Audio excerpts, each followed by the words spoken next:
Good afternoon and welcome to Kendrik's storytelling show Voices. I am Shankho Bhomik, the artistic director of Kendrik. We are a 501c3 nonprofit who specialize in theater in Bengali and storytelling shows. We also organize a multilingual South Asian theater festival whose poster you will see outside, and our shows are on 20th and through 22nd of September. We also make it our mission to talk about topics that are important in the South Asian community, and we have short plays 7th through 9th of June to highlight topics on mental health. Our goal in Kendrik is to form a safe, progressive environment for the community and form partnership with similar like-minded organizations. Voices is a unique show that focuses on the immigrant experience of people from the subcontinent or people who have grown up in this country, the next generation, from South Asian background. Today, we have 7 speakers that will share their experiences with you. The speakers are mentored by 3 coaches, Chandri Lahiri, Muhuashen Mukhopadhyay, and Dipannita Bhattacharya. The layout of the program is such that each one of them will come up on stage and introduce the speaker they mentored. Our showtime is about 2 hours, 15 minutes with a 20-minute break. We shall go with 4 speakers first and then take the break. On a final note, I would like to add that the storytelling show Voices we have is designed for every individual. The people who come here on stage are not necessarily performers.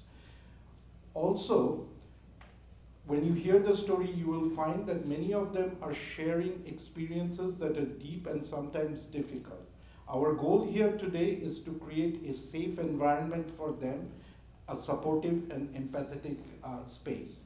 So let us welcome our speakers, and with that I would like to call Chandri Lahiri to come and talk about the first speaker.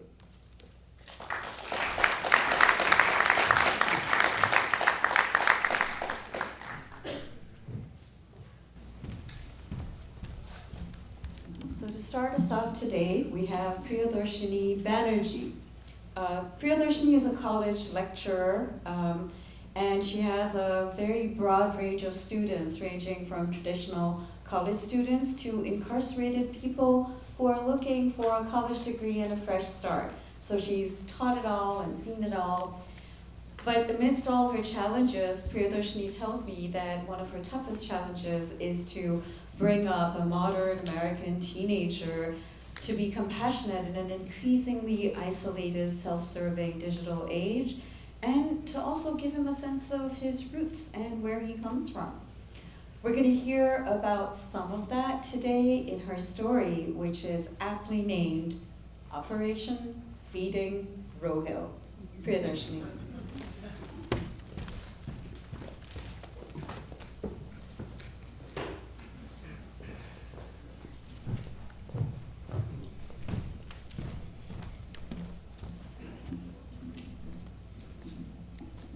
Hello. No, no.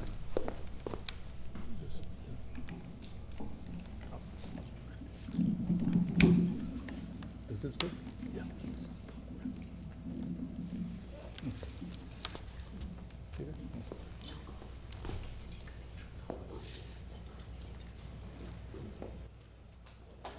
Good afternoon, ladies and gentlemen. Hello? Hello?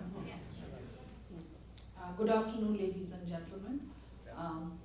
In summer 2006, when I was making my annual trip to India, I went to see my best friend, Anita, and her brand new baby, Rishi. We chatted over chai and snacks during my visit, and before I knew it, it was feeding time for the toddler, who clearly wasn't interested in having his dinner. I will never forget what happened next. Rishi's grandmother squatted on the floor, put Rishi on her lap, and trapped his legs between hers. His ayah, that's his nanny, joined the force by restraining him by grabbing his arms. And Anita, my friend, walked in with this bowl of rice and started shoving spoons full of rice into Rishi's mouth. It was an unequal battle between 3 adult women and a toddler. Poor Rishi. The boy had to swallow his dinner and his defeat. As I watched this scene, horrified, I was taken back to my childhood in India, to mealtimes during my childhood, that is. I remembered how my mother became a dragon during dinner time and forced me to eat every single item that was on my plate, even when I was done by the time I'd finished 50%. The helplessness, the frustration, and the fear I felt during dinner times was still fresh in my memory after all these years. Now, before I move on with my story, I should probably tell you a little about Indian moms. In the India of the 1980s that I was growing up in, a good mom was a helicopter mom. She hovered over her children all the time and micromanaged every tiny aspect of their lives. And if the kid was of growing age, which by the way is anywhere between 1 and 15, a good mom ensured that her child was well fed. This meant that the mom and not the child decided what the child would eat and of course how much. The equation was quite simple. How good or bad a mother was determined by the body weight of the child. If the child was thin, the mother was indifferent and uncaring. And if the child was healthy, and by healthy I mean overweight, the mother was loving and devoted. Yeah. Now fast forward a few years to the time I became a mom. Now during my pregnancy, I had read every single book on New Age parenting that I could lay my hands on. I was not going to be that helicopter Indian mom of the 80s. I was terrified of them. I was going to be a New Age mom, a millennial American mom, one who recognized her child as an independent being, one that knew their own mind. Except, right from his infancy, my boy, Rohil, was an incredibly small eater, and his weight fell on the lowest percentile of the baby height weight chart that used to hang in his pediatrician's office. It's okay, I told myself. Rohil's an Asian kid, and Asian kids are usually on the lowest rungs of that scale. Now, when Rohil was 6 months old, I went back to my teaching job. I wasn't having the easiest time balancing motherhood and my job. Rohil's eating, or the lack of it, was still a concern. He had moved to solids by now as he was 6 months old, but he was an incredibly picky eater, and he refused almost everything that I served him. I remembered reading this Facebook post from this mommy group that I was a member of. This mom in California was talking about her toddler daughter who loved to eat mashed avocado for breakfast. Mashed avocado, for heaven's sake. Wow. For me, getting Rohil to eat his applesauce, the basic applesauce that all kids are supposed to love, was an uphill challenge. Where have I gone wrong? I asked myself. Why can't Rohil be like all those other kids whose moms are my friends in my Facebook mommies group? What am I doing wrong? I wondered. Now at Rohil's 6-month well baby exam, his pediatrician told me that his weight was now off the charts. Remember, earlier it was barely hanging there in the lowest percentile, and now it was not even there. But she wasn't too concerned because he was eating, very little, staying hydrated, and had gained some weight since his last visit. Now, even though the pediatrician was not worried, I of course started to worry. Was Rohil's current weight directly related to my going back to work? Was he not getting the amount of attention that he needed? Was daycare not the right fit for him? Had I gone back to my job too soon? These questions started festering in my mind. Then one day, when I picked him up from daycare, at the end of my workday, I found that his lunchbox was completely untouched. My 6-month-old had not eaten a single bite for all the 7 hours that he had been in daycare that day. When I asked his teacher what was going on, she shrugged. We offered him his food, but he wasn't interested. I was horrified at the answer. Not giving an infant his meal because he was not interested was carrying the American concept of freedom of choice way too far.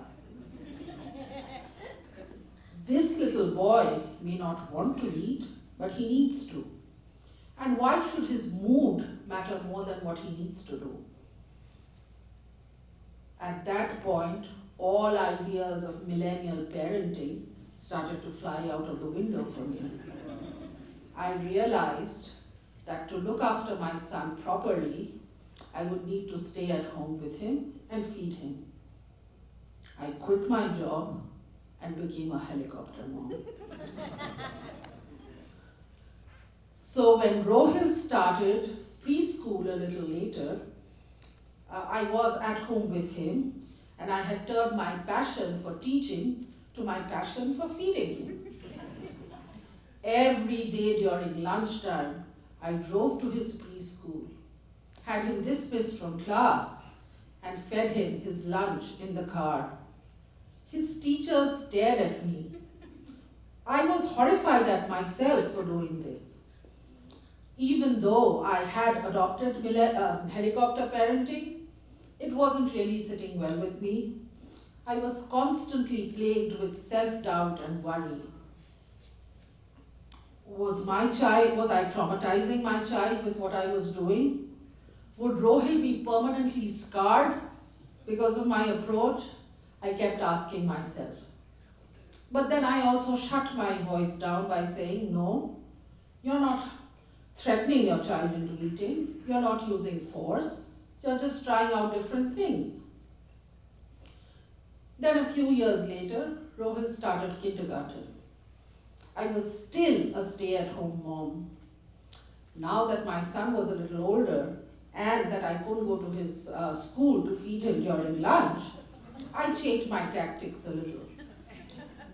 I tried waking up his taste buds by offering him kiddie foods from different culture. You know, chicken nuggets, cheese pizza, spaghetti, fish sticks. I tried everything, but nothing worked. My son did not enjoy his food. In fact, the word enjoy was not something he associated with food. But somewhere in his 5-year-old mind, I think he recognized what I was doing and how upset I would get when he refused to eat.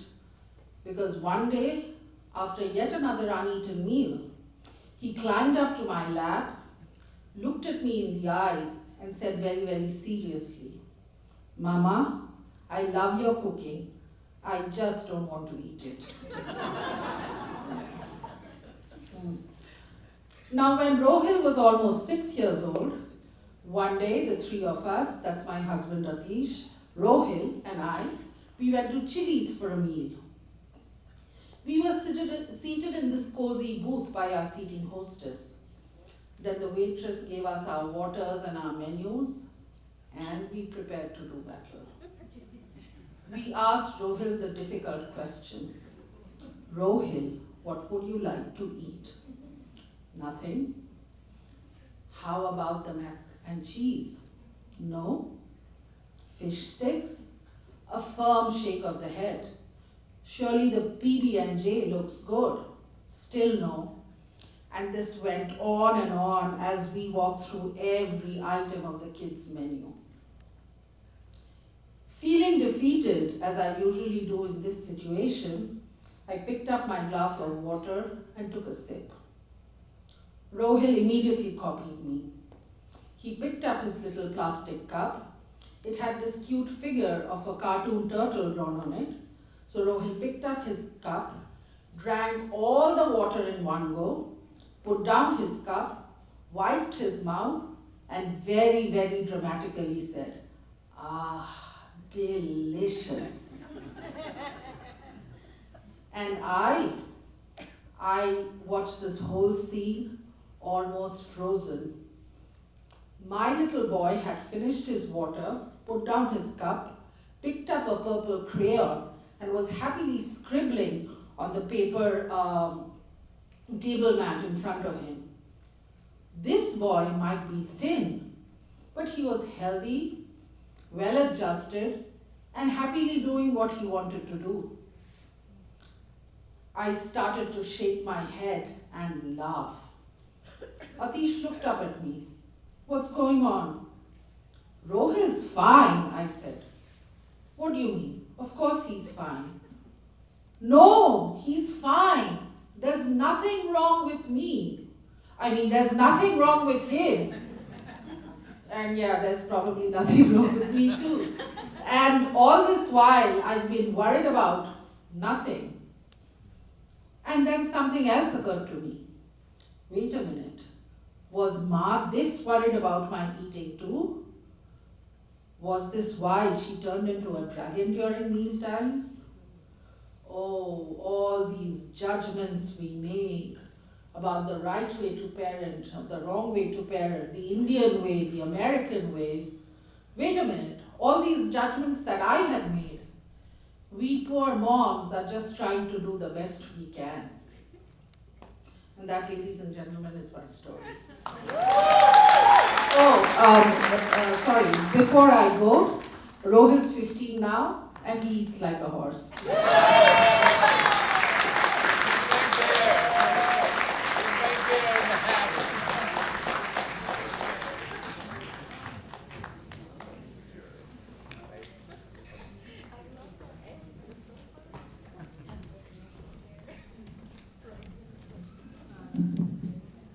Great story. Welcome everyone. It is my privilege actually to introduce our next teller, Yasmin Azad. You can find her book, she's a writer of course, you can find her book, Stay Daughter, outside. There are a few copies left if you want to buy it. It's a memoir. Stay Daughter is about actually the time in Sri Lanka when young Muslim girls were not allowed to get out of their houses when they reached certain age. But not this daughter. She came out of the house with the loving support of her family and father. She broke many barriers. She pursued her education. She came to US and became a psychologist. And of course, she reflects back. Now the question comes in mind, do psychologists sometimes look into their own mind? Here is a story which called A Man Wearing Glasses. Yes, Minaza.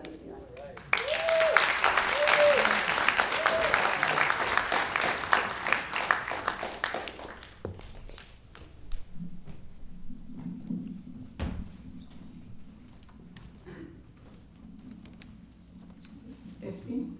Yeah? You good? Hello. Step forward. Step forward, okay. So it's a day about 20 years ago. One morning, I didn't have to go to work, so I make myself a cup of tea and sit down with the Boston Globe. It's folded and I unfold it, and on the front page is a large picture. It's the picture of a man who had escaped jail and was being taken back to prison. So the law enforcement officer next to him, there was one clearly next to him, and the prisoner himself was looking directly at the camera, so I got a very clear look at his face. And a thought pops into my mind. He doesn't look like the kind of person who goes to jail. I stop in my tracks. What do I mean by that? I look at the picture more closely, and it hits me. He's wearing glasses. That's why I think he's not the kind of person who goes to jail. Now, I'm from Sri Lanka, which is a relatively poor country, and most people who wear glasses belong to the middle class. I don't remember that I ever saw a very poor person wearing glasses. There were people, who brought firewood to our house, the people who drove buggies down the road, the bricklayers. They were all poor and nobody wore glasses. If they did go to an eye doctor, which was unlikely, they probably couldn't afford the glasses that were prescribed. And in Sri Lanka, the other thing is that though we have different ethnicities and different religions, we all look alike. We have the same skin tones, features, stature. So growing up, even as a child, I think my dominant way of categorizing people was not according to race, but according to class. And in poor countries especially, the poorer are very visibly belonging to the class in the way they dress. The men might be bare-bodied. And so I had absorbed the thought that they are more likely to go to jail than the middle-class people who were not only wearing glasses, but often were doctors and engineers and professors, are the kinds of people who wore glasses. Now that whole week after that, the image of this young man in glasses kept popping into my mind, as I was working, looking after my children, doing whatever. It bothered me, and at that time, about a week later, another memory came back.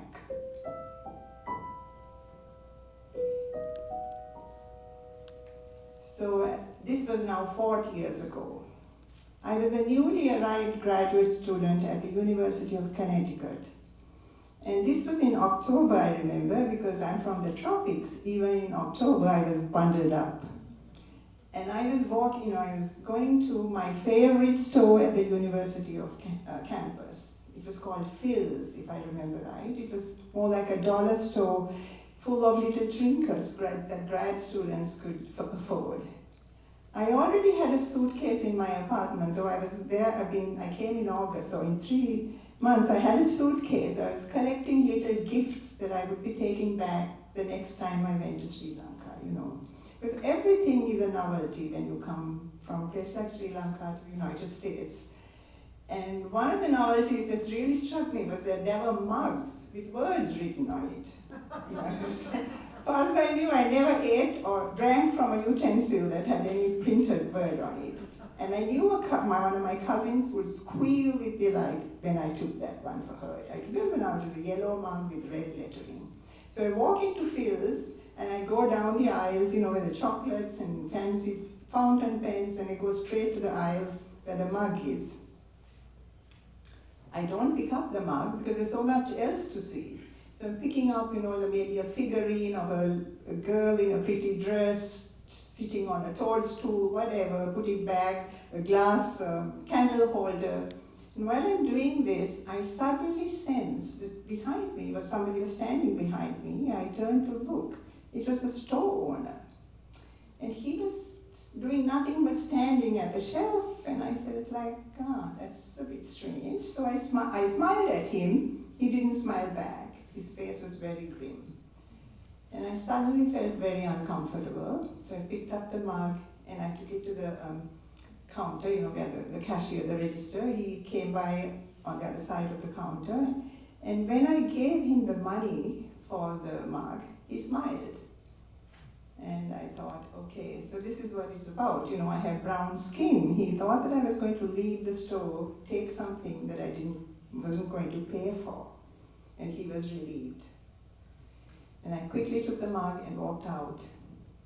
And there are many ways that I can describe what I felt, but the most appropriate is I felt so very, very small that somebody had judged me so immediately and almost dismissed my humanity and just thought of me as a shoplifter. And I have to tell you that even now that memory comes back. Me at the aisle, the store owner some distance away looking at me. I just have that picture and it pops in.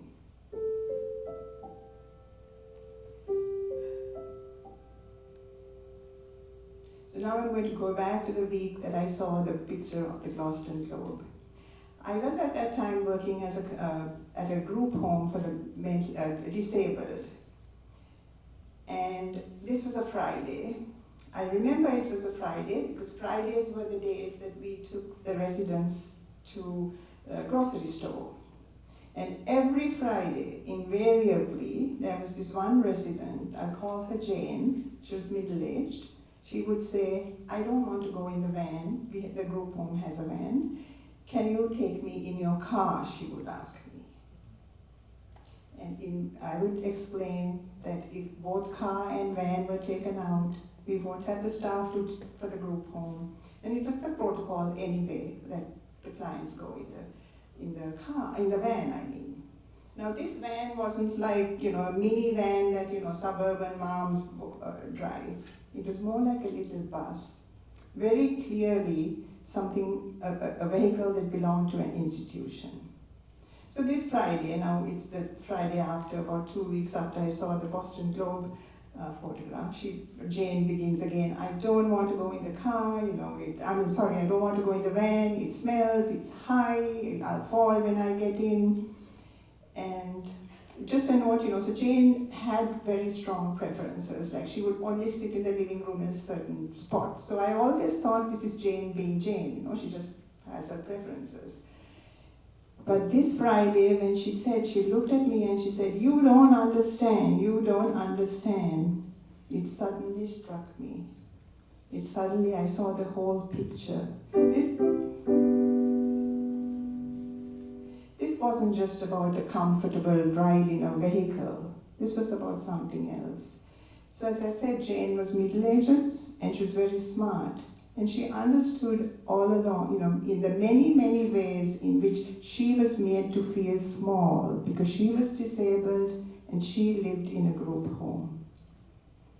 Just as I was made to feel small because I had brown skin and probably somebody thought likely to shoplift. And just as poor people in Sri Lanka must sometimes feel small when people categorize them into, you're more likely to go to jail than some professor in glasses.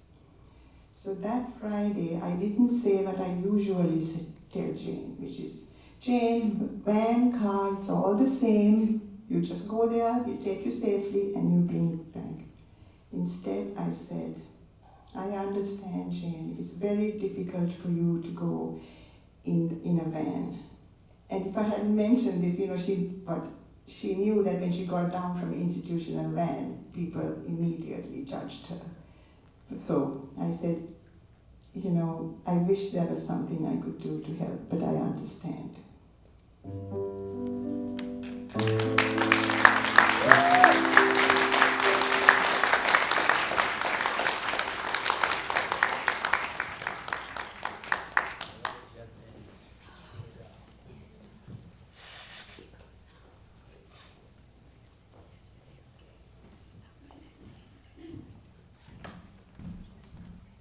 Thank you so much, Jasmine.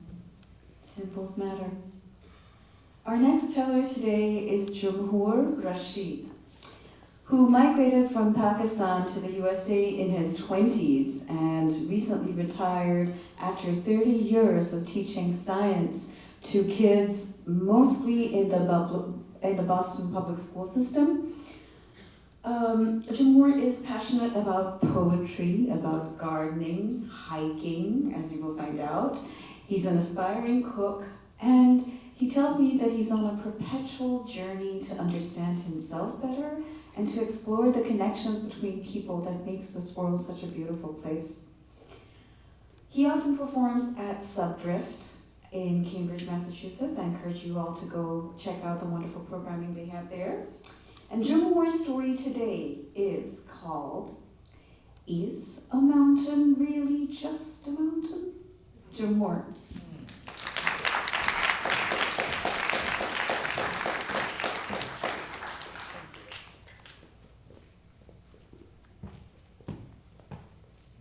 All right, I'm here.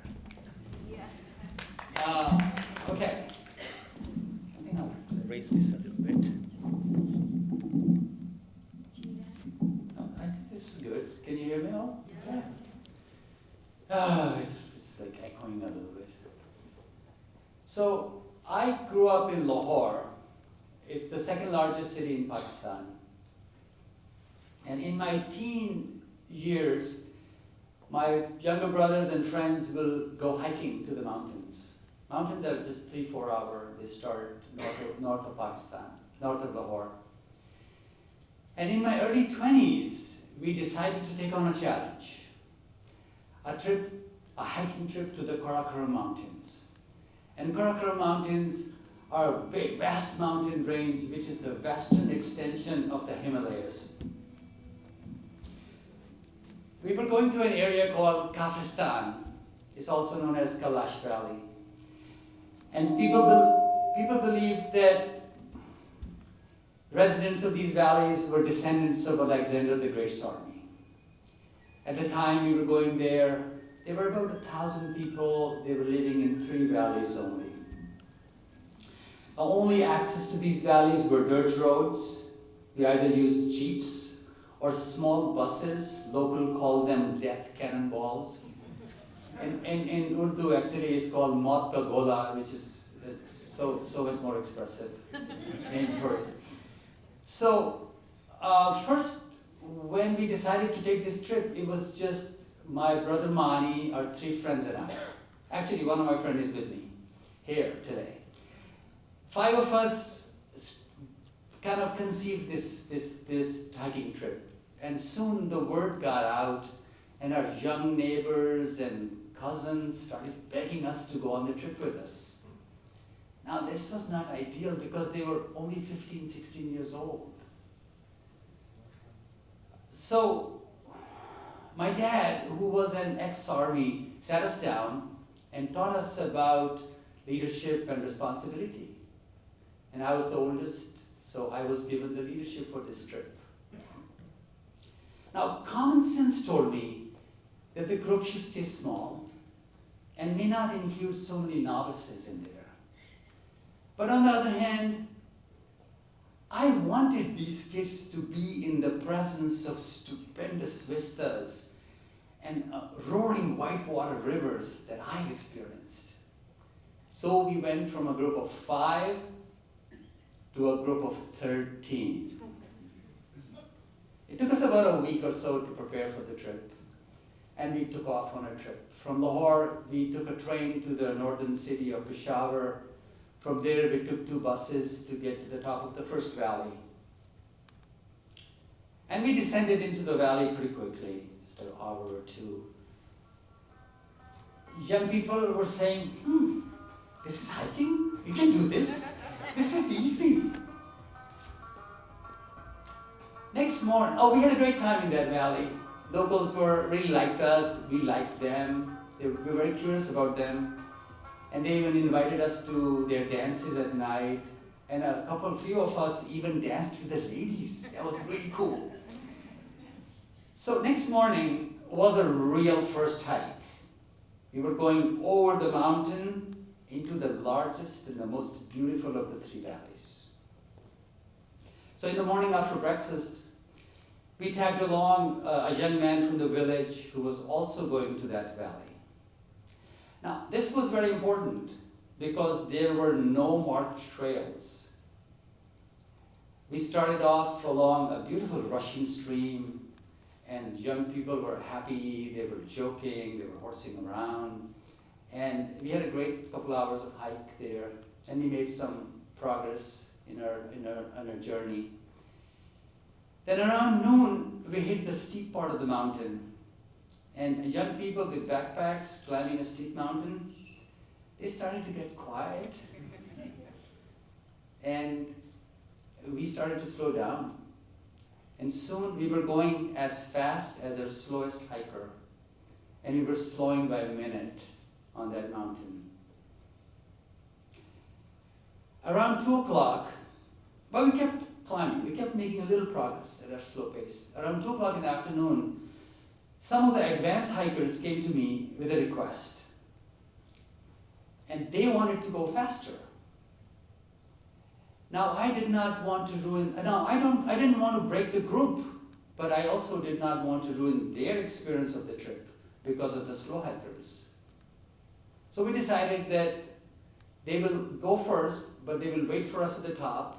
I will bring the novices and the young hikers with me, and then we'll meet at the top and we'll descend into the valley together as one group. So we agreed on that. But there's one thing I forgot before this, what happened. Our guide, just before that, something even more interesting thing happened. Our guide at one point, when our speed started to slow down, the guide started flailing his arm and saying something in his own language we didn't understand. And he was telling us to keep going up. And he left us. It just suddenly disappeared into the mountain like a wild animal will do in the woods. So we were just 13 of us at that point in the mountain. And that was the first time I started to wonder, is a mountain just a mountain? But we kept climbing, and then 2 o'clock, the advanced hikers left, and they also disappeared into the mountain. And now I was down to 8 people. My group was 8 slow hikers. We kept making a little bit of progress on that steep mountain. It was a hot summer afternoon, I remember. And the mountain was not just steep, it was kind of barren. There was no shade on it. But we just keep moving. We kept moving a little bit. And around a little before sunset, I remember, we started running low on drinking water. So when the group split, we had forgotten to divide up the supplies. We had no snacks either. But we kept moving.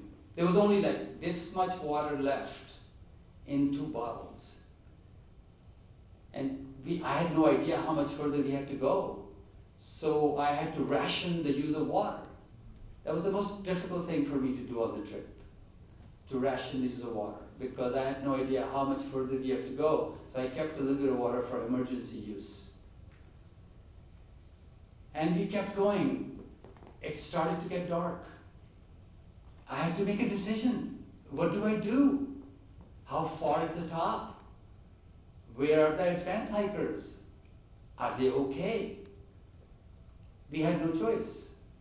We had to camp for the night. So we put our packs down and took out all the food that was in our packs. And all that we found in our packs was mango pickle and sugar. And that was our dinner that night. We were all very quiet. And we lay down. I remember it was a moonless night. Stars started to come out.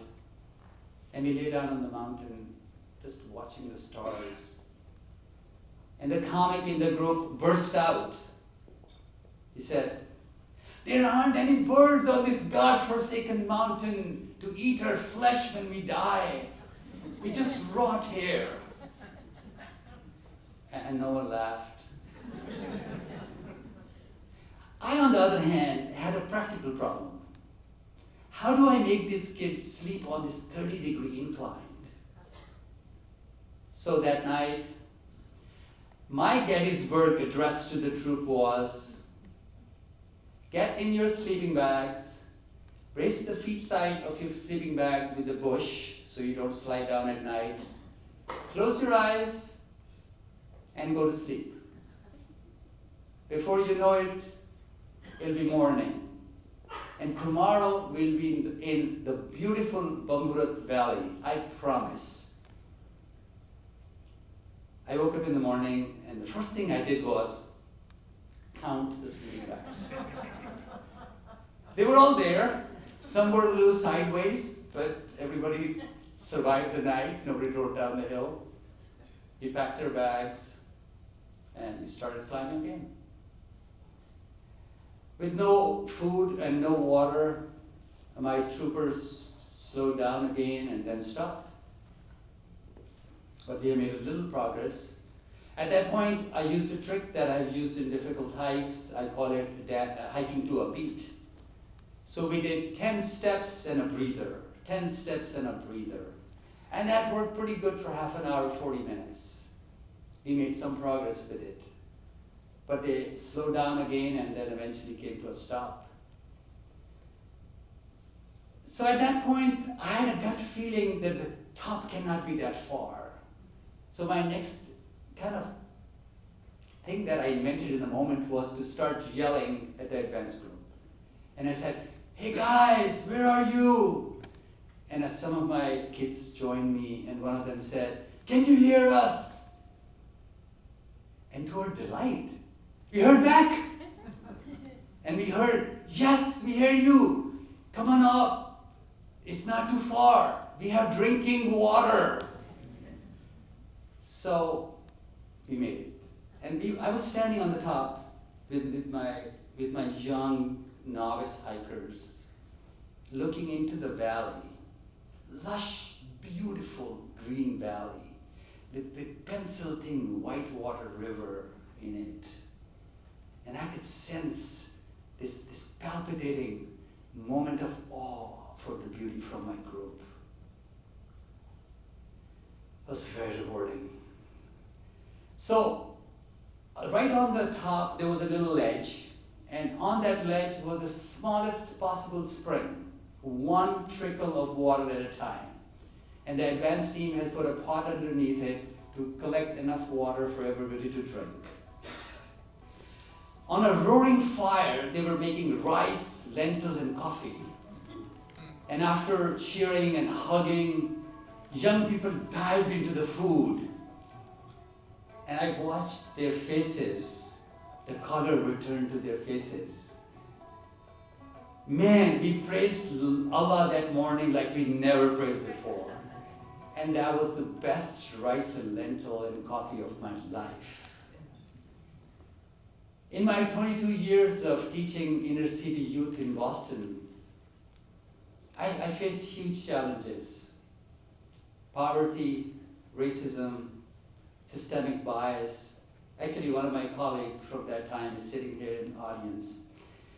To name a few, but my challenges and my adventures in the mountains of Kafristan taught me that when I was responsible for other people, no mountain was too steep to climb. Thank you.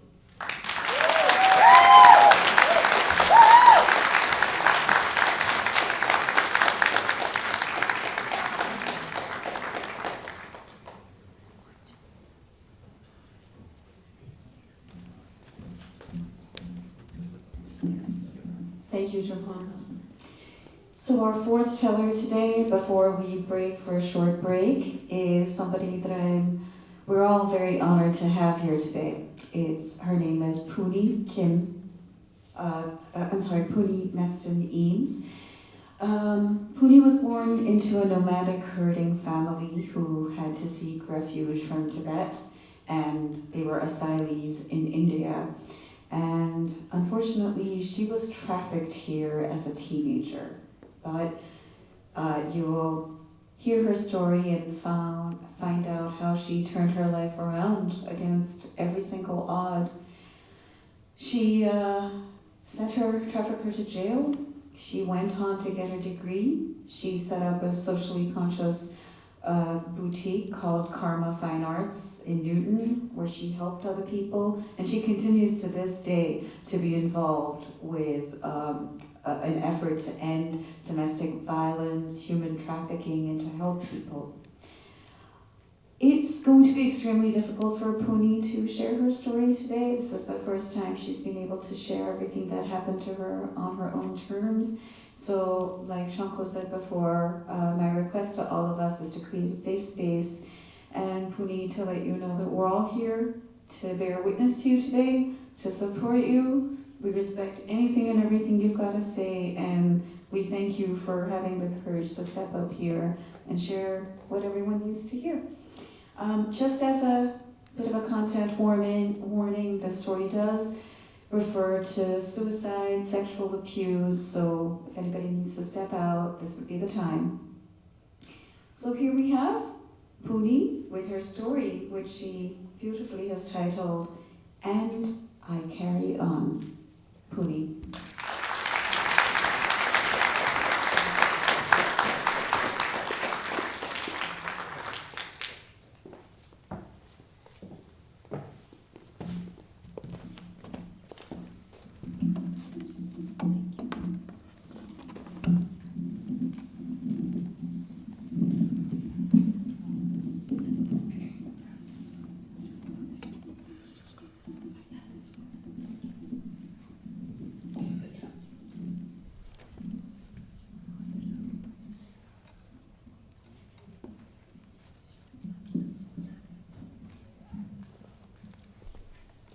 Forgive me, I'm part of my storytelling here. I'm reading this today.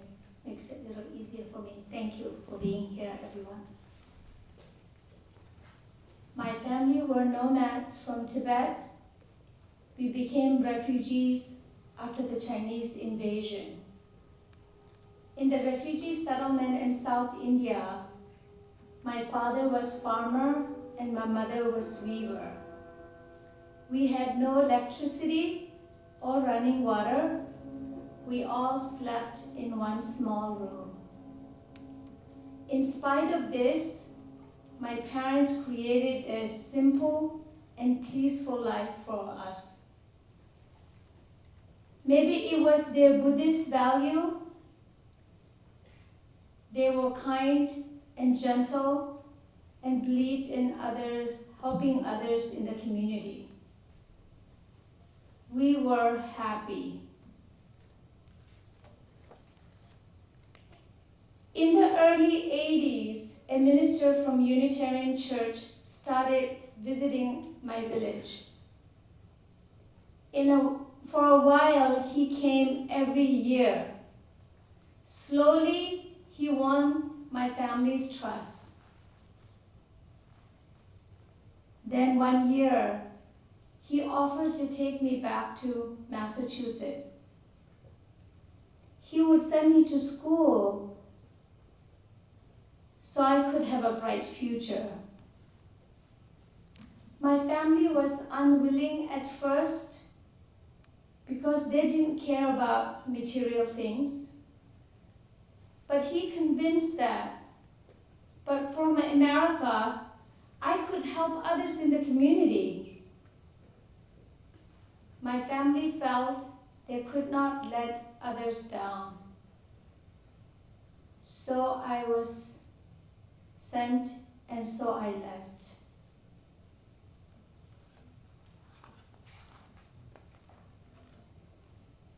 I I vividly remember in the ride home from the airport, the highways, lights flashing by in the darkness. I was so frightened by all the newness. I remember that I didn't say a word the whole trip. His farmhouse was dark and deep in the woods. It was very quiet and I was cold all the time. My room was tiny and it did not have a lock. For the first time in my life, I had to sleep all by myself. School started 8th grade. It was so different from my village school in South India. I felt like I was on a different planet. I tried to fit in, but it was very hard.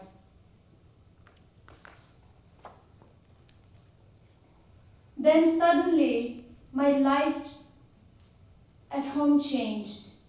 On weekdays, I had to clean the house, cooking, laundering, cleaning. On the weekends, I did the farm work. I fed the ponies, I cleaned the barn, stacked wood. I was his housekeeper and a farmhand. But the worst came at night. Oil massage. I felt sick in my stomach touching his hairy body.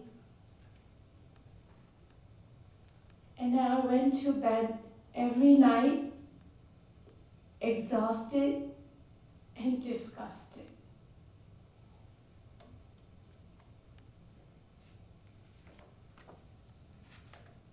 Then the sexual abuse began. He planned it so well. Everything looked normal on the outside. No one knew what was happening in the bedroom. Then one day, suddenly his wife left. Maybe she knew.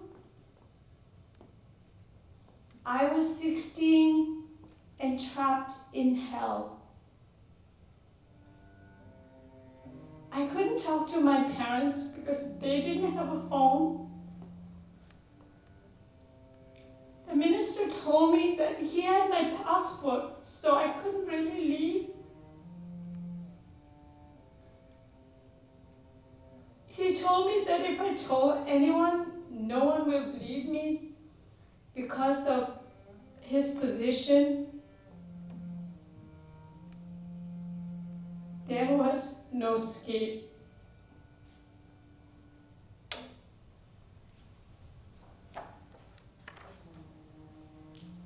I wondered why people didn't speak up. There were so many signs that I was not okay. Neighbors, people at the church, staffs at school, everyone watched silently. I cried every night. I did. Soaking my pillows, wishing there was someone, anyone, who could either see me or feel me, and who could help me.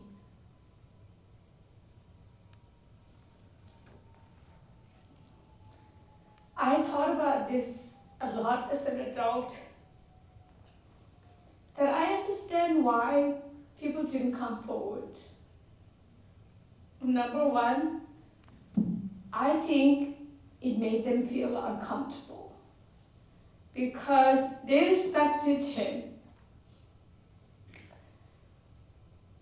To think that he was capable of abuse, it would challenge their whole belief system. Number two, it's hard to question the power of church. I realize something now. If the truth is upsetting us, sometimes we choose not to see it, even when we have evidence. This is true for everyone, each one of us.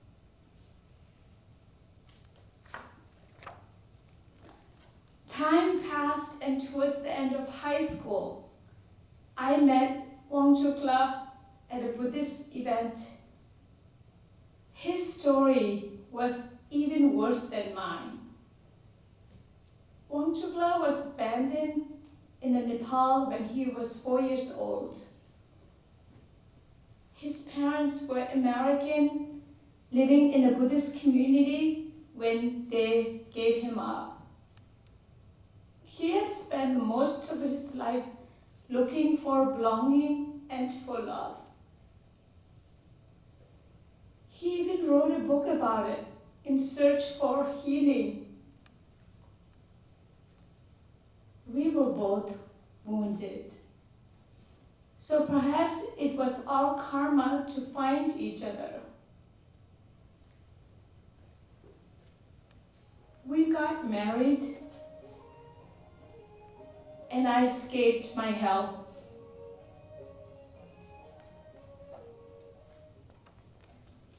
A few months later, I found out that the minister has brought 2 new girls from my village to his farmhouse. They were my cousin, the same village in India. I started having nightmares again. I would wake up crying.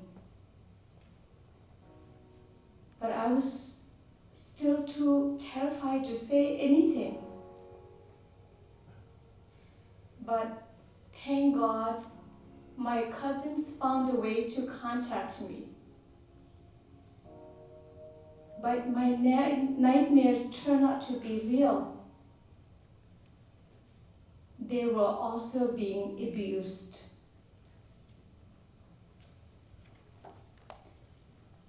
Once again, Wangchukla held out his hand. Holding on to it, I finally found the courage to tell the police. Some of the congregation members finally stepped up. I wish they had done this earlier and saved me. Going to court was the hardest thing I have done. I won't go into details here. You probably read about it in the news at some point. But the result was the minister went to jail.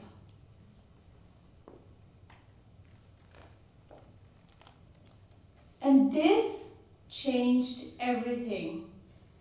I realized now I could do difficult things, so I went to college, Brandeis.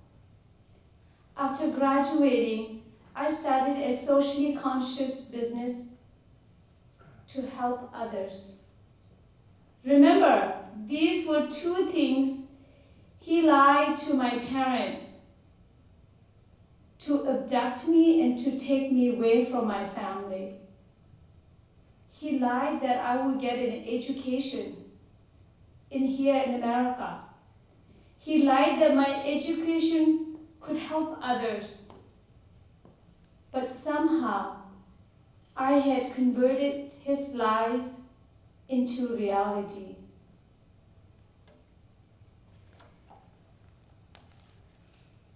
Now 20 years passed. Together, We built a happy life.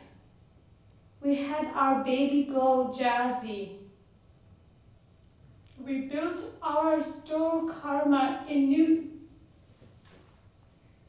Our lives had meaning and purpose the way we wanted.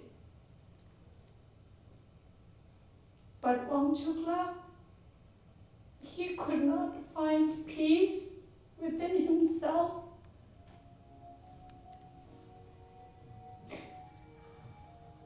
Still wounded from being abandoned as a child,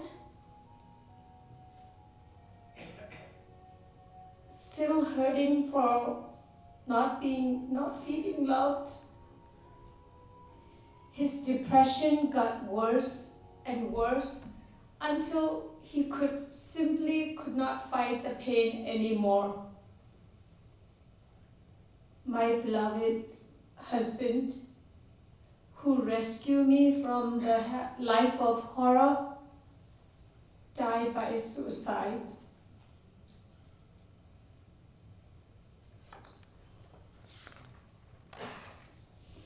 At first I thought, okay, my sadness just would kill me. But then I started imagining his sadness. You know, in many societies, they create these labels for people who die by suicide. They're cowards, they're selfish. But Umchukla was not a coward. He fought grief so bravely for so long. He was not selfish either. He felt like a burden and left to make it easier for us. He was wrong. He wasn't a burden to us or to him. It was an act of kindness. My parents have always taught us that the most important thing in life is to understand the suffering of others before our own. That actually helped us heal. And they were right.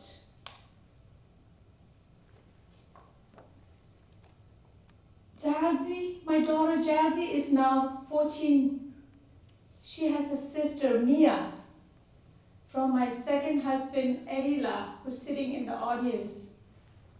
2 days in a row hearing this. My husband, Eddie, has been a rock for 12 years now.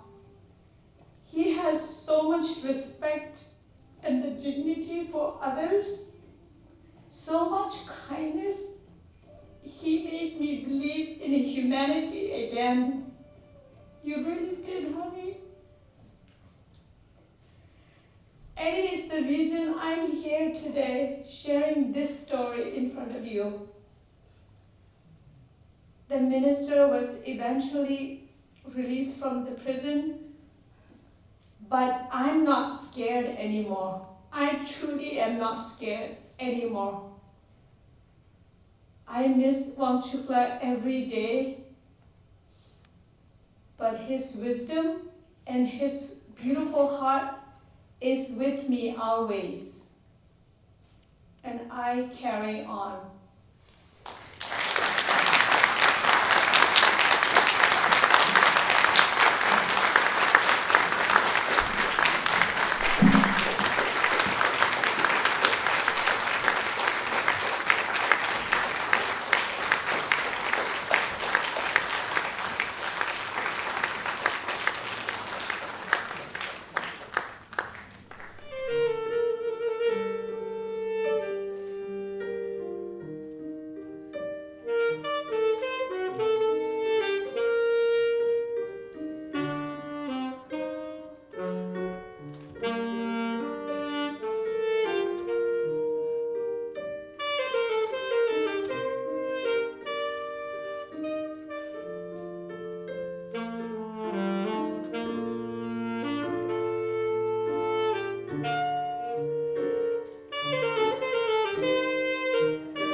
Welcome back, everyone. Our next teller is Deepmala Roy Noddi. She's one of our own.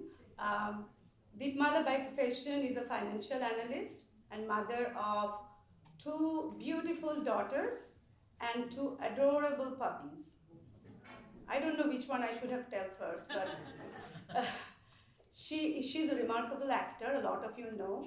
She's a very popular face in the community theater here, but be very aware if she's around you, because she's a brilliant mimic. You never know when she's observing you. What story Deepmala is going to tell today? It's a story called In and Out of the World. Deepmala.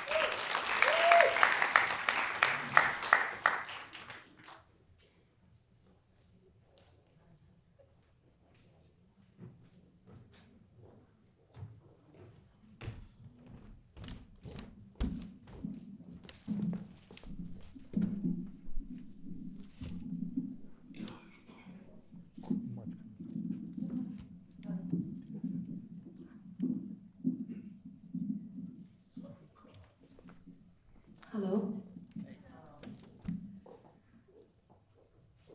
I stand here today with the realization that in life we grow up little by little, one step at a time.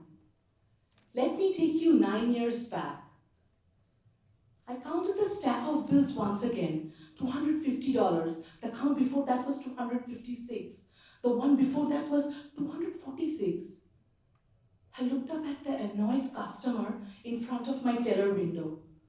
I had kept him waiting for more than 10 minutes now. I kept counting and recounting the money again and again. The rule in banking is to count the money 3 times before you hand it over to the customer. I kept counting and I was coming up with a different number each time. I started to panic by then. I started to sweat. Tears were welling up in my eyes. I looked up at the teller next to my counter. She was taking customers one after the other, fast and like a pro. This made me feel even worse. What's the use of all these degrees if I can't do simple jobs like counting cash? I just stood still there. My manager took over and did the transaction for me. Later during that day when there was a lull, she called me in her office, sat me down and said, Deepmala, you can't be just book smart. You have to be street smart. The branch is busy. We are always short-staffed. You have to be faster. This made me feel even worse than when I had a line of irate customers in front of me. I had to refill the ATM, so I went to the vault to get some cash. Alone in the metal dark room, I just started sobbing. I really wanted this job. I had come to the US on a dependent spouse visa called H4.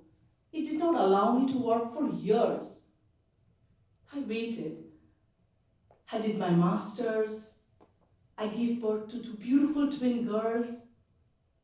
Finally, after 7 long years, I got my work permit. I started to work immediately. It was a huge adjustment at first. The banking environment in US is much more fast-paced than in India, where I used to work. Technologies changed constantly, hectic schedule, demanding sales goal, all of this put together was starting to shake my confidence. On top of that, my boss, our branch manager, she was a tough taskmaster and very hard to impress. There were so many times a customer would yell at me for being slow, and I would just rush to the vault and think about quitting. The dark metal room witnessed so many of my breakdowns at work. But then I would tell myself, I just can't give up. I had waited for this so long. I pushed myself. Then came the silver lining. Our branch was given a float teller who would come to help us thrice a week. I had been working in the bank maybe 3 months by then. It was a Monday morning. As always, I was juggling a million things behind the teller line. Suddenly, this middle-aged woman walks in. She says, "Hi there, I'm Elisa." She was short, wore glasses, very cute, and had a beautiful beaming smile. We started to work together. As the weeks passed, Elisa taught me all the key skills that were required to be successful in my role. Always between jokes, laughter, shared snacks. She taught me how to balance my drawer quickly, how to count the money fast. She helped me how to balance the ATM, the vault. Everything that I struggled with started to become so easy. Elisa became my true mentor. Apart from work, we hung out a lot. I remember one day over coffee, she said how much she loved summers.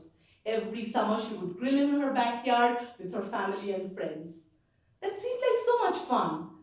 And it instantly took me back to my childhood in India. We ourselves had winter picnics on my terrace.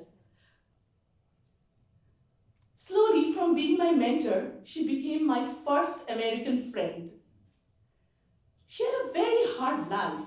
She was raised by a single mother, and from a very young age, she would go with her mother to clean houses. Until then, I had the notion that every American was rich and drove BMWs. I was not aware about their hardships and their struggles. She made me see a different America that I, as an immigrant, was not aware of. A year had passed. Lovely things had happened by then. I was promoted to a banker. I had a lovely glass office, and my customers adored me. In fact, they would wait for me. They would not meet any other banker or the branch manager. Rather, they would wait for me. Can you believe it? These very customers would yell at me, and a 10 minutes wait was too long for them. Every time something wonderful like this happened, I secretly thanked my friend, my mentor, my Elisa. Her patience, her kindness, and her understanding just made me flourish at work. And now I loved going to work. It was the spring. Yes, it was the spring when she took 2 weeks' time off. That was the longest I have lived without seeing my friend. So the day that she was supposed to come back, I was excited. I went to work quickly, parked my car, flew through the stairs, all excited and giddy to meet her. Then as the day started, I got busy, so forgot about it. Suddenly during lunchtime, I realized she was not here. This was very unlike her. She was always on time. So every time the door opened, I thought maybe it's her. But it was not. The phone rang. I went and picked it up. It was Patty, the float manager. I said, "Hey, Patty, what's up?" Her voice was shaking. She said, "Deepmala, Elisa's son Joe, he passed away last night. A drug overdose."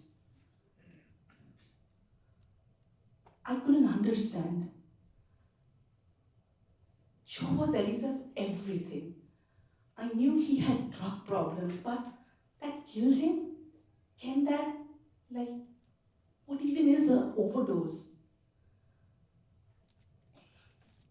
My body started shaking. I just knew that I had to be with Elisa. I had to support her. So I just quickly grabbed my bag, ran to my manager's office. From her face, I could understand she got the news already. So I just said, "Hey, can I leave? Can I go and see Elisa?" She looked calmly at me. She said, "You know the branch is busy, right? So many customers. And it's just the 3 of us. How can you leave?" I was stunned. The last time when I got bad news, that was when I was working in India. My elderly neighbor, my Orundadu, passed away. my manager and I immediately left, and I was allowed to do so. Why can't I leave now? What has changed? Where am I? My friend needs me and I can't be there for her. I just went to the vault and started crying again. I somehow pulled myself together and went back to work. After all, the show must go on. There was only a couple of hours left in the day. Those were a blur and the hardest to pass through. After work, I went and met Eliza. I can't explain how she looked. She was shattered. I just sat there with her.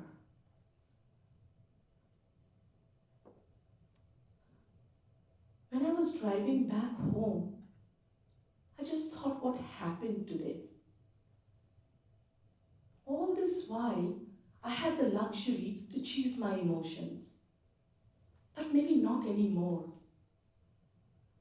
I just can't impulsively go anywhere I want to, because now I have responsibilities. That is when I grew up a little bit more.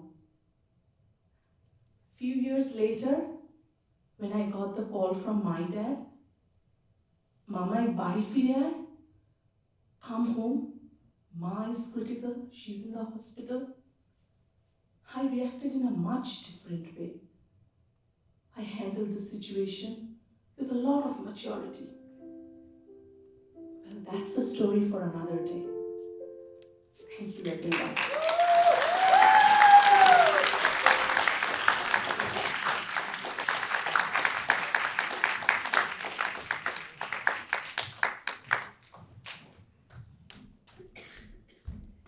Good evening, everyone. I hope everyone's enjoying the stories tonight. Yes. Wonderful.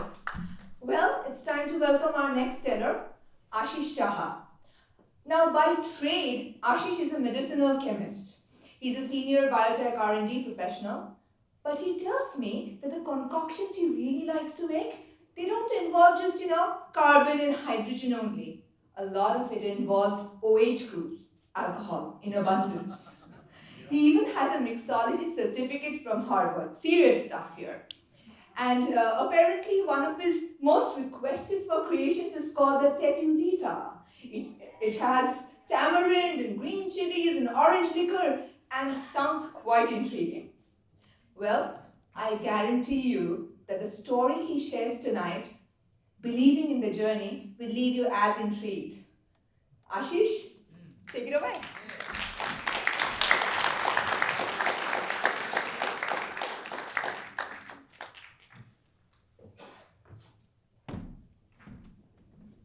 Thank you, Dipanita, and thank you, everyone.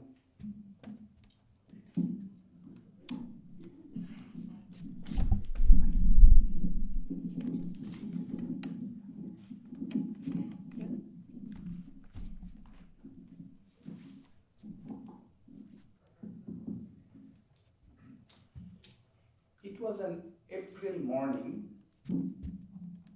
in the 1980s.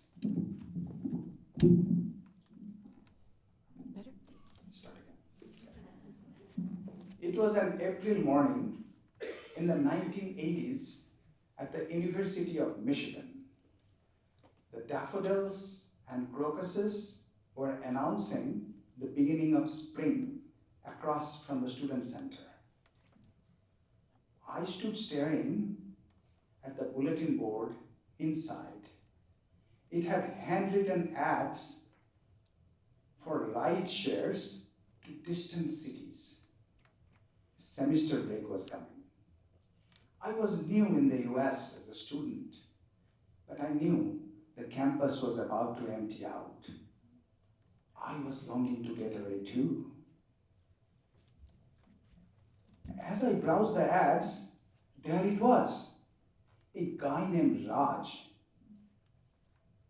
an Indian, was looking to share the cost of gas to Chicago. My classmate from India was doing his PhD at the University of Chicago.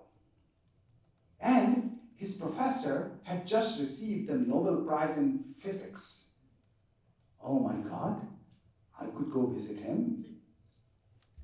A few weeks passed. It was the day for my journey. Raj pulled up in his little blue sedan. I got in and we took off. I started to make small talk, but to my surprise, all I got back were single word replies. Yes, no, okay, sure. It was going to be a long ride in this tiny box on wheels. But nothing could cloud my mood. Clear blue sky and the waters of Lake Michigan sparkling like 1,000 diamonds, almost made up for the indifference inside the car. Not long after, I saw the exit sign for the University of Chicago, but we passed it. I turned to Raj, but before I could ask, he said, University of Chicago is not a safe area. Very high crime and a high population of blacks. I won't go there. I'll drop you in downtown. You can take a train from there. The words hit me like a ton of bricks. We had already agreed. Besides, I had recently been to Columbia University near Harlem, which was a black area, and I did okay. He was just being irrational. I had no plan B, so I tried to reason with him. But it was like speaking to a wall. I sat back in stunned disbelief. Soon the car stopped. I grabbed my stuff and got out, bracing against the chilly Chicago wind. The taillights of his car disappeared in the distance, along with my excitement. The late afternoon sun was casting long shadows, and my day was turning dark. I tried telling myself, come on, Ashish, you could do this. Just then, a police car drove up. I signaled for help. The officer stopped, rolled down his windows. He was white, in his 50s, and had a warm smile about him. I thought perhaps things would be okay now. But instead, he said, University of Chicago is in the south side. There is a lot of crime and murders. In fact, south side of Chicago makes Chicago the murder capital of the country. If I were you, young man, I wouldn't go there at night. With that, he took off. And for the second time in a few hours, I was looking at disappearing taillights of a car with growing despair. How was I going to make it to the University of Chicago that night? Then I suddenly remembered an older friend who had recently moved from Ann Arbor to Chicago with a job transfer. But when I called him, he sounded cold and uncharacteristically distant. I couldn't even bring myself to ask for help. Years later, I had learned he was going through a bitterly difficult time in his marriage. My stress had reached its peak. I was a new immigrant and a student, so a hotel was out of the question. Station bench? Perhaps? That's a really scary option. I started pacing frenetically outside the station. The street was suddenly empty. And my eyes fell on a man at a distance, seemingly walking straight towards me. He had a sort of a halo around his head. Or was I hallucinating? As he came closer, I realized the halo was in fact a head of golden blonde hair. The setting sun behind him was making it glow. Next thing I know, he was standing right in front of me. He was tall, good-looking, well-dressed, young and white. He had a kind smile about him. "You look a little lost. Is there something I can do to help?" he said. I was intrigued that a stranger could sense my difficulties, that too from a distance. I told him my whole sorry tale. My Indian ride abandoning me, and the white police officer scaring me about the south side. He listened patiently and then shook his head as if to shake off the words of the white police officer. "I wouldn't believe everything you hear about black people, my friend," he said with a wry smile. "My girlfriend is black, and I have been to the south side many times. I'm still here, aren't I?" With that, he took me by my elbow and walked me away from the station. "You are at the wrong place. The trains to the University of Chicago runs from a local station." Then he gave me meticulous instructions on where to board, how to get off, and then he handed me a train ticket. I thought I had seen him buy a ticket, but didn't know it was for me. I instantly reached for my wallet and took out some bills. When I looked up, he was gone.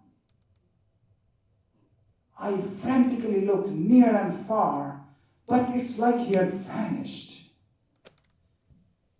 I could not even begin to thank him.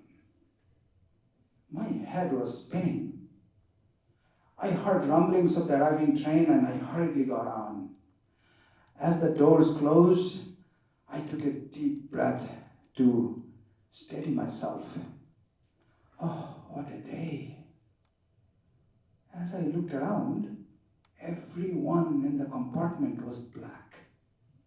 And suddenly, all the fears that had been planted in my head by Raj, by the white police officer, came rushing back. I tried to tell myself I would be okay, but my whole body was tense.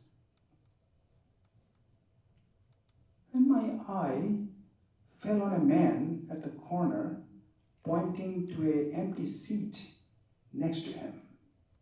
He must have thought me disheveled and nervous and scared even. But I did sit down. There was something about the man that made me feel relaxed. He smiled at me, and that smile broke through my anxiety. I began to relax slowly.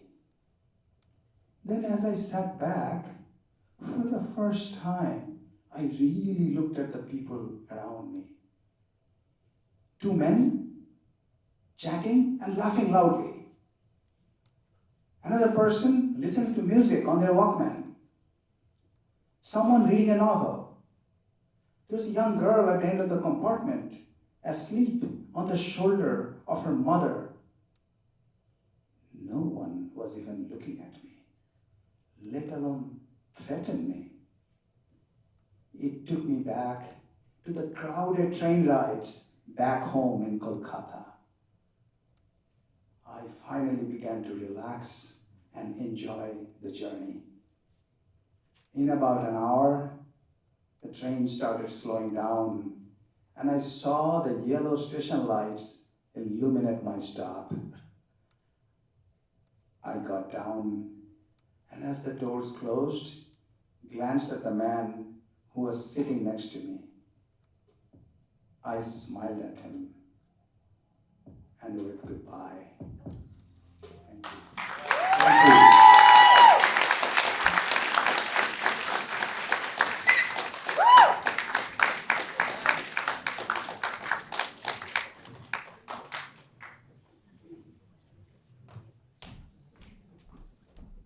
What did I tell you? Intriguing, right? Makes you think. Yeah. Well, our next teller is Harini Iyer. Harini was born and raised in a highly orthodox South Indian family in Chennai, in India. But she always felt a bit outside the bell curve. So, not surprisingly, being just a scientist was never enough for her. So, Harini, in addition to being a scientist, trained herself to be a salesperson, a rock climber, a triathlete, and now an aspiring stand-up comic. And because that's not enough, a few weeks ago, she became a mommy to a cute little puppy. And finally, she tells me that in that 15-week bundle, she's met someone who matches her own incredible energy. So ladies and gentlemen, we present our final teller for the evening, Harini Iyer, with her poignant story, Timing is Everything.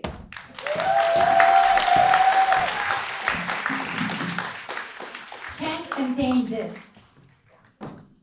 Thank you, Deepanita. Can you hear me? Okay. Whew. It was the first day of 8th grade, and I biked over to my friend Lakshmi's house.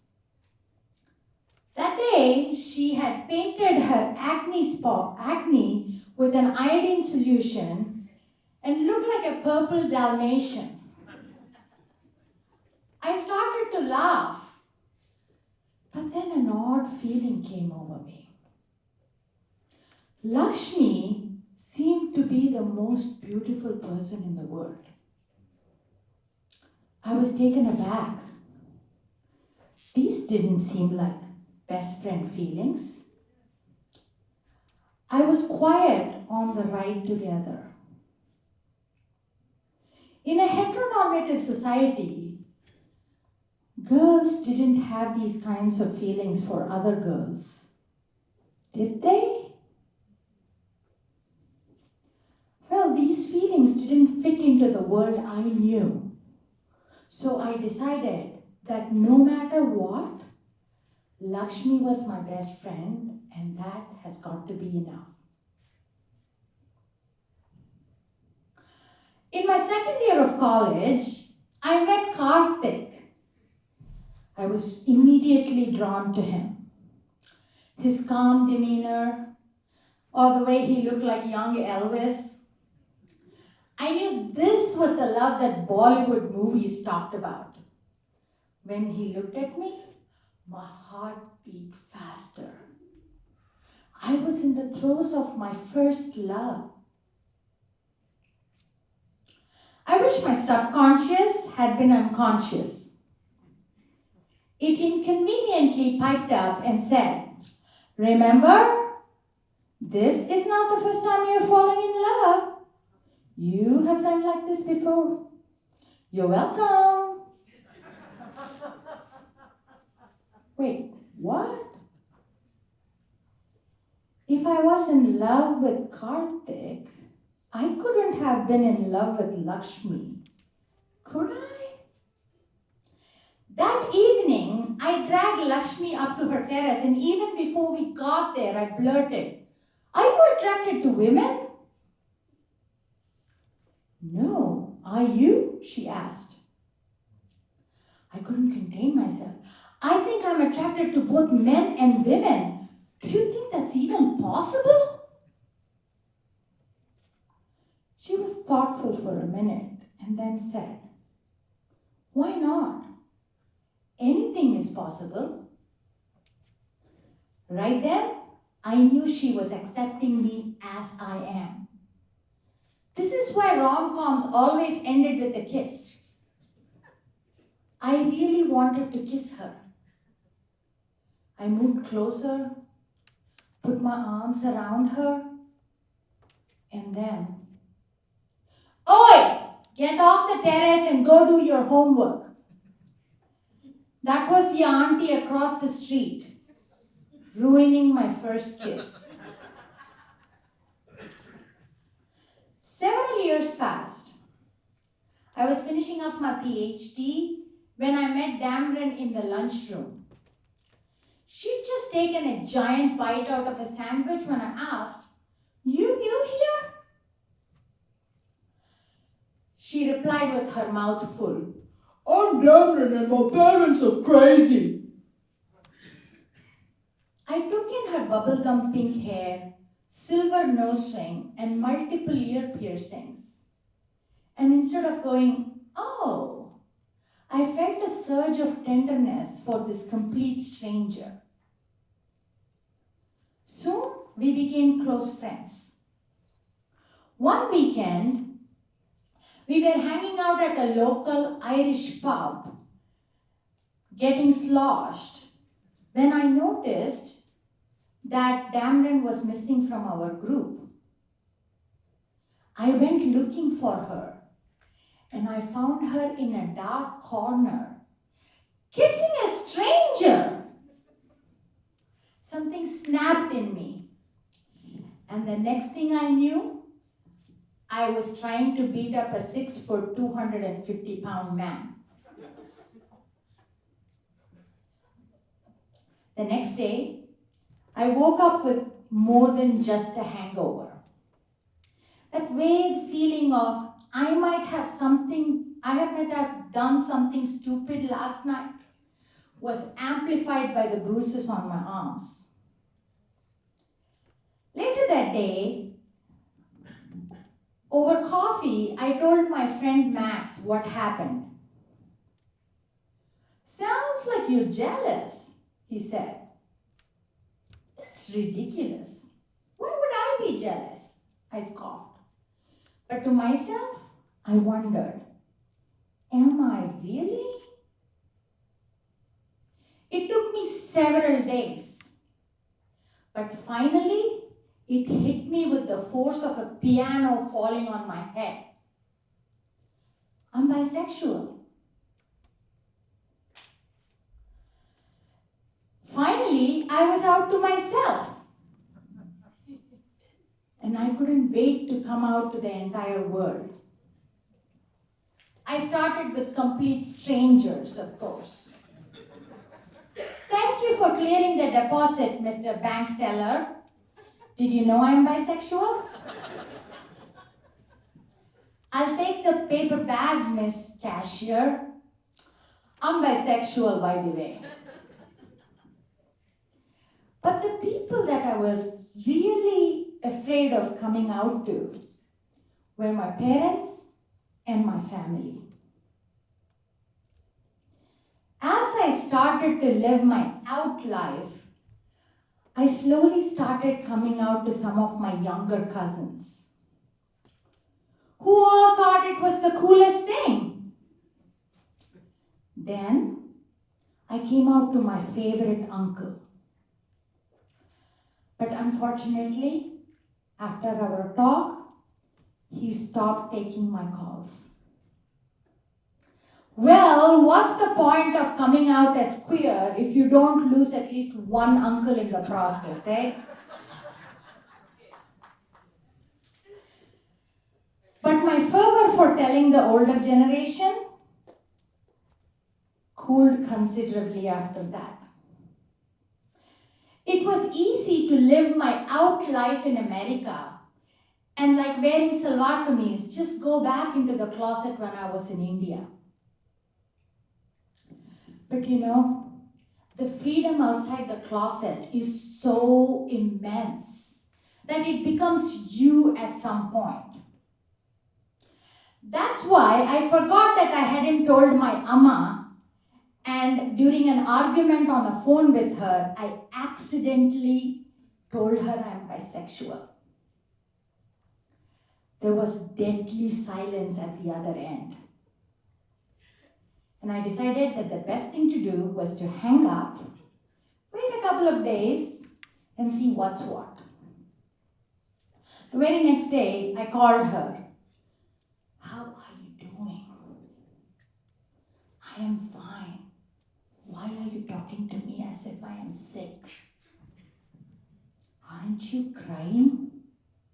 Why would I be crying? She said, irritated. Well, yesterday I told you that I am bisexual. Aren't you upset with me? She took a deep breath and said, you're my daughter and I love you whichever way you are. What? Finally, oh, my mic died. Finally, at the age of 40, I was out to at least one of my parents.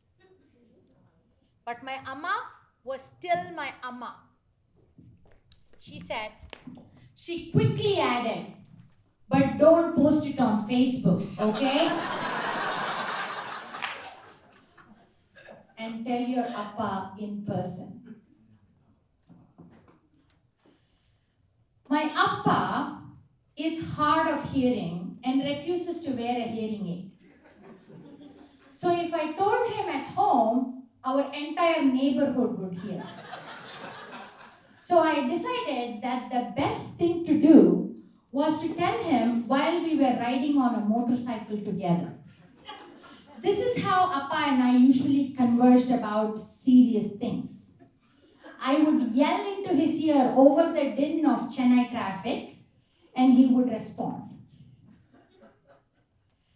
The next day, we were going somewhere when Appa asked me over all of the blaring horns, don't you ever want to get married? I was going to give him my usual bullshit answer when he added, you know, there are a lot of advantages to being married. Sex, for instance. Okay. Don't you ever want to have sex? He asked point blank. Oh my God. Oh my God. Oh my God. Oh my God.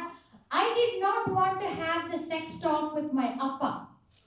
So I panicked and yelled, I'm bisexual! Except we were stopped at a crowded traffic signal with 50 other motorbikes, and every head turned around to hear me proclaim my truth. I hid my head behind Appa's shoulders. We continued on our journey. And after a while, I asked him, did you hear what I said? He was thoughtful for a while and then added, I think the whole world heard you. And after a long beat, he said, anything is okay with me as long as you're happy. Thank you.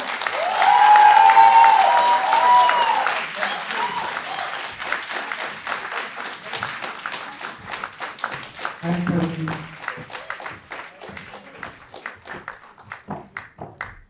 So as I wrap up, I'm actually going to, we have a finale music that will start, and I'll ask the tellers and the coaches to actually come up on stage as they're finishing.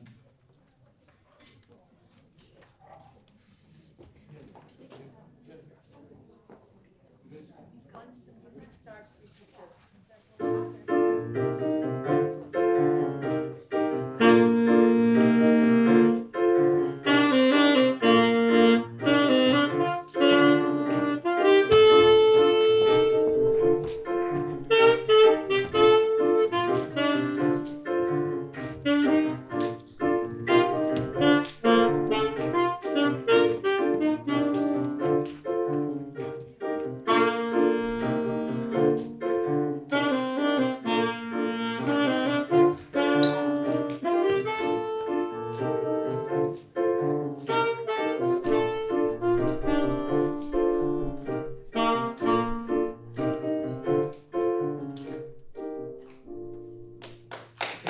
So I'm first going to ask the players to introduce themselves, and then I'll call the coaches up. So, I'm Jumhur Rashid. Yasmin Azad. I'm Puni Mastin Eames. I'm Harini Iyer. Hi, I'm Deepmala. Hello, I'm Ashish Saha. Hello, I'm Priyadarshini Banerjee. so can the coaches please come forward? Don't be shy. So these are the three people who made all of this happen. So Moth Kendrik and Bhattacharya. I would like to give a special shout out to Chandri, who has been the rock for voices. Everything that happens because of her.